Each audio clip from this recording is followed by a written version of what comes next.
जिले में निजी स्कूल संचालकों की मनमानी के मामले आए दिन आते रहते हैं। समाज में सेवा के उद्देश्य से संचालित इन स्कूलों में जहां हर बच्चे को शिक्षा देना अनिवार्य है, वहीं उनकी शिक्षा का आकलन परीक्षाओं में उनका प्रदर्शन करता है। लेकिन फीस जमा ना होने की वजह से अगर विद्यार्थी परीक्षा के दिन परीक्षा हॉल में बैठाया ही ना जाए, तो ये वसूली अभियान किसी भी सभ्य समाज के नैतिक मूल्यों का पतन और बुरे मानसिकता को दर्शाता है।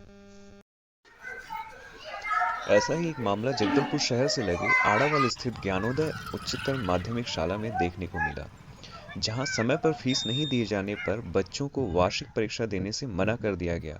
वहां मौजूद पालकों से बात करने पर उन्होंने बताया कि इस स्कूल की मनमानी हमेशा से चलती आ रही है। पिछले साल सालाना फीस 13,000 रुपये तक थी, वहीं एक साल के अंदर ही फीस को बढ़ाकर 18,000 रुपये तक कर दिया गया। साथ ही स्कूल आने पर थोड़ी सी देर हो जाने पर 50 रुपये का अवैध शुल्क बच्चों से लिया जाता है। मेरा बच्ची क्लास 6B में पढ़ती है। तो मैं फ़ीस लेके लाइन पे खड़ा था। खड़ा रहने के बावजूद मैं वहाँ बहुत लंबी भीड़ लगी थी, तो मैं बोला अपने बच्चों को बिठाओ, मैं फ़ीस पे करके जाऊँगा। तो पिछले साल के अनुसार इस साल फ़ीस बढ़ गया, उसके कारण कुछ पैसा मेरा कम पड़ गया। मैं बोला इनको बिठाओ, मैं ला के दे रहा हूँ। 5 मिनट की दूरी पे मेरा मकान है, वहाँ से मैं ला के फ़ीस पे कर दे रहा हूँ। तो बच्ची को नहीं बिठाया गया। वो बच्चे रोती रही। फिर मैं जाके फीस पटाया। अभी 11:30 बजे मेरी बच्ची को एग्ज़ाम हॉल में बिठाया गया। एग्जाम कितने समय शुरू हुआ था? 9 बजे शुरू हुआ था, तो 1.5 घंटा लेट हमारे बच्चे को बिठाया गया। तो हमारे बच्चे के साथ ये सरासर खिलवाड़ है। आड़ादा ज्ञानोदय स्कूल की ये मनमानी चल रही है। पर जो है माँ बाप थोड़ा सा स्कूल का फीस अभी कोविड के बाद से सभी को परेशानी आ रही है, तो थोड़ा बहुत फीस ऊपर नीचे हो रहा है। तो फीस पैसा लेकर के काउंटर में खड़े हैं, लेकिन बच्चों को स्कूल के एग्जामिनेशन हॉल में जाने नहीं दिया जाए।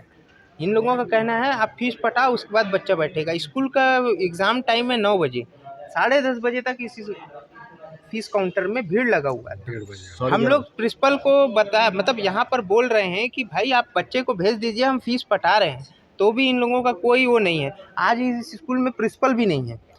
प्रिंसिपल जानबूझ करके यहाँ से गायब हो गई हैं, है ना। और यहाँ पर बच्चे स्कूल में अगर यदि लेट होते हैं स्कूल टाइम पे, तो भी यहाँ पर 100 रुपये फ़ाइन लिया जाता है। कभी बच्चा 5 मिनट आगे नीचे, कभी तबीयत ख़राब है बच्चे की या कुछ है, तो उसका कोई सुनवाई नहीं है। वो आपकी जवाबदारी है, प्रिंसिपल का कहना है। अब वो आप जानो। बच्चा अगर टाइम पे नहीं आएगा तो 100 रुपये फ़ाइन दोगे तब स्कूल के अंदर एंटर करेगा, नहीं तो कई बार तो बच्चों को भगा दिया गया स्कूल से। आज भी एग्जामिनेशन हॉल से इन लोगों को भगा दिया गया और स्कूल से बाहर कर दिया गया था बच्चे। कई बच्चे तो रोते हुए अपने घर चले गए। डीओ ऑफिस से आज आने के बाद जो है थोड़ा सा चिल्लाया गया, तो स्कूल में एक सिस्टर हैं, उन्होंने फिर बात किया प्रिंसिपल से। तो अभी बच्चों को जो है अभी 11:30 बजे स्कूल में हॉल में एग्ज़ाम देने भेजे हैं, है ना। और इन लोगों का भैया फीस का तो कोई मतलब समझ ही नहीं आता। कभी 13,000 रुपया रहता है और आज फीस पटाने आ रहे हैं तो 18,500 रुपये बता रहे हैं, जबकि 10% बढ़ाया जाए। ये है कोविड काल के समय भी इन लोगों ने कोई फीस कम नहीं किया, कुछ नहीं किया। पूरा का पूरा फीस लिया इन लोगों ने, पूरा पैसा। जी सर, मेरे बच्चे जो है पिछले 10 सालों से मेरे 3 बच्चे यहाँ पर पढ़ रहे हैं, और मैं तो ये कई बार सुन चुका हूँ कि इस स्कूल में संविधान का उल्लंघन किया जाता है। ना ही बच्चों को यहाँ राष्ट्रगान माइक में बजा दिया जाता है और बच्चों को भारत माता की जय, वंदे मातरम, जय हिंद, संविधान के इन नियमों के बारे में बताया नहीं जाता है, जिससे बच्चा जागरूक नहीं हो पा रहे, ना ही उनको एक अच्छी शिक्षा मिल पा रही है। और ये जो स्कूल का जो मनमानी है, ये अभी से नहीं है, ये कई सालों से चल रहा है। हर साल का यही इनका रवैया रहता है, यही बर्ताव रहता है बच्चों के साथ, उनके माता पिता के साथ, पालकों के साथ। हर तिमाही, छमाही और वार्षिक परीक्षा के दौरान यही कृत्य किया जाता है। और दूसरी बात यह है कि जो भी बच्चे प्रत्येक दिन स्कूल मैनेजमेंट के द्वारा मैं देखते आया हूँ, जो बच्चा भी स्कूल आने में लेट करता है, अवैध रूप से उनके द्वारा 50 रुपये की वसूली की जाती है। अगर ना देने पर वो रकम दुगनी हो जाती है। दूसरा, आज वार्षिक परीक्षा है बच्चों का। मेरे तीनों बच्चे चिकन पॉक्स से संक्रमित है, जो कि एक वायरल इन्फेक्शन है।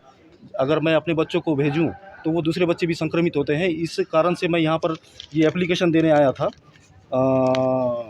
माननीय यहाँ की जो प्रिंसिपल है उनको ये एप्लीकेशन देने आया था, पर यहाँ पर एप्लीकेशन तक रिसीव करने वाला कोई नहीं है, ना ही हमारा सुनवाई करने वाला कोई नहीं है। और ये इस साल से नहीं, हर साल से ये करते आ रहे हैं। और यहाँ पर मतलब हमेशा से ही नियमों का उल्लंघन किया जाता है और फीस हर साल यहाँ पर बढ़ाया जाता है। जो कि पिछले साल 13,000 था, वो इस साल 18,000 हो गए। शासन के नियमों के अनुसार 10% वृद्धि की जा सकती है, वो भी सभी से विचार विमर्श करने के बाद, जो कि अवैध रूप से मनमाना बढ़ाया जा रहा है।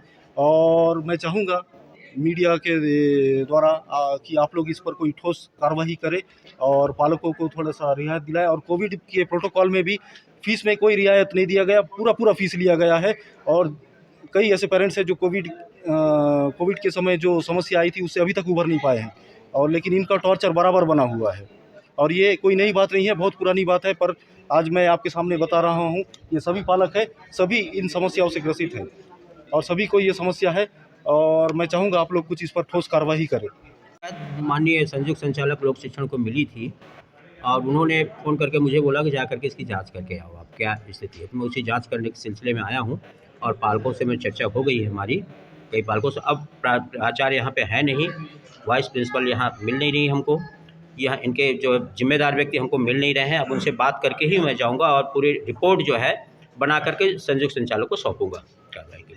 नहीं दी जा सकती है। शिक्षा का अधिकार कानून कहता है कि हमारे बच्चों को जो है शारीरिक, आर्थिक और मानसिक प्रताड़ना नहीं दी जानी चाहिए, यानी किसी भी प्रकार से जो है ये शिक्षा के अधिकार का उल्लंघन होगा यदि इस प्रकार की यहाँ पे गतिविधियाँ हो रही हैं। तो निश्चित रूप से शासन की गाइडलाइन है कि बीच में शिक्षा विभाग द्वारा यहाँ पे जांच किया जाए क्या समस्या है, तो इससे पहले आप क्यों नहीं पहुँचे? और इसके पहले हर साल यहाँ पे 2 बार जाँच होती है। शिक्षा विभाग से आती है टीम जो है, इनकी रिपोर्ट लेके जाती है, लेकिन पालकों से ज़्यादा संपर्क उनका नहीं हो पाता, तो वो इनसे पूरी फीस की रिपोर्ट, वो रिपोर्ट पूरी जांच कर करके इसकी कॉपी सौंपी जाती है जिला शिक्षा अधिकारी को। तो क्या एग्जाम के पहले ये सब जांच होना चाहिए था? अचानक ये ऑन ऑफ सडन एग्जाम के टाइम में हाँ, ये शिकायत तो अभी तक नहीं मिली थी, आज ही मिली है, तो इसलिए इसकी जाँच के लिए आई हुई है। मैं आया हुआ हूँ BRC JDO की सर की ओर से, और जो भी रिपोर्ट होगी उसको हम शासन को प्रस्तुत करेंगे। पालकों का कहना है कि लेट फीस के नाम पे 50 रुपये वसूले जाते हैं, क्या ये कहीं से भी वैध है? नहीं, ये तो